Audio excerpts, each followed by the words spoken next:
Hi friends, வாங்க இன்றைக்கி என்னோடய ஸ்டைலில் பூண்டு குழம்பு எப்படி செய்கிறதுன்னு பார்க்கலாம். இதை நான் அந்த சீரகம் 1 ஸ்பூனு, வரமிளகாய் 1 ஸ்பூனு, மிளகு 1 ஸ்பூனு, கருவேப்பிலை கொஞ்சோன்னு, வெந்தயம் கொஞ்சோன்னு எடுத்து வச்சுருக்கேன். இதெல்லாம் எண்ணெய் ஊற்றி லைட்டாக வதக்கிக்கிறணும். அதோட கூட பூண்டும் சின்ன வெங்காயமும் சேர்த்து வதக்கிக்கிறணும். இப்போ வாங்க, நம்ம நல்லெண்ணெய் தான் நான் எடுத்திருக்கேன். நல்லெண்ணெயில் செஞ்சு சாப்பிடுங்க, டேஸ்ட்டு சூப்பராக இருக்கும். ஃபஸ்ட்டு நல்லெண்ணெய் ஊற்றிக்கலாம்.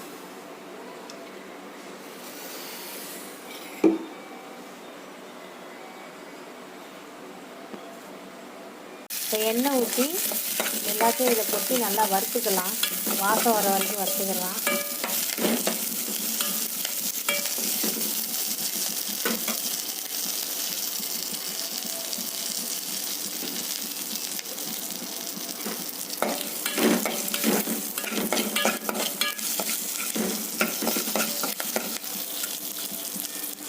இப்போ நான் உரித்து வச்சுருக்க வெள்ளைப்பூடு வெங்காயத்தில் கொஞ்சம் எடுத்து இதில் வதக்கிக்கிறேன்.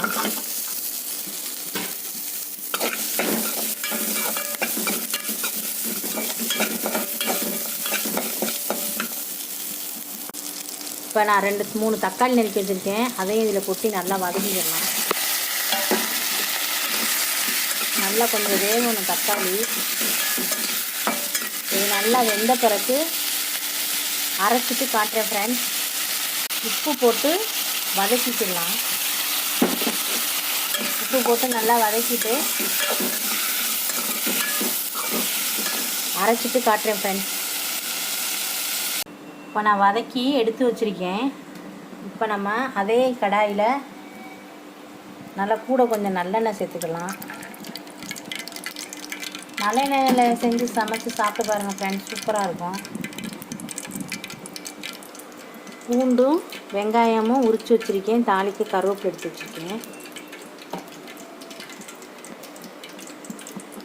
இப்போ கொஞ்சோண்டு மிளகும் கொஞ்சோண்டு சீரகமும் தாளிச்சுக்கிடலாம்.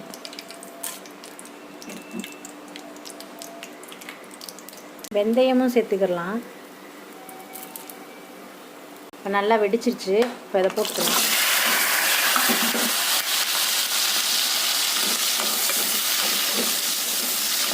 நல்லா வதங்கட்டும். மஞ்சத்தூள் சேர்த்துக்கிடலாம். இப்போ நம்ம அரைச்ச பேஸ்ட் அதில் சேர்த்துக்கலாம். காஷ்மீரி தூள் போட்டுக்கிறேங்க. குழம்பு தூளும் போட்டுக்கலாம். நான் வெறும் மிளகா அப்படி தான் போட்டிருக்கேன். இப்போ புளி ஊற்றிக்கிடலாம். வெல்லம் சேர்த்துக்கலாம் ஃப்ரெண்ட்ஸ்.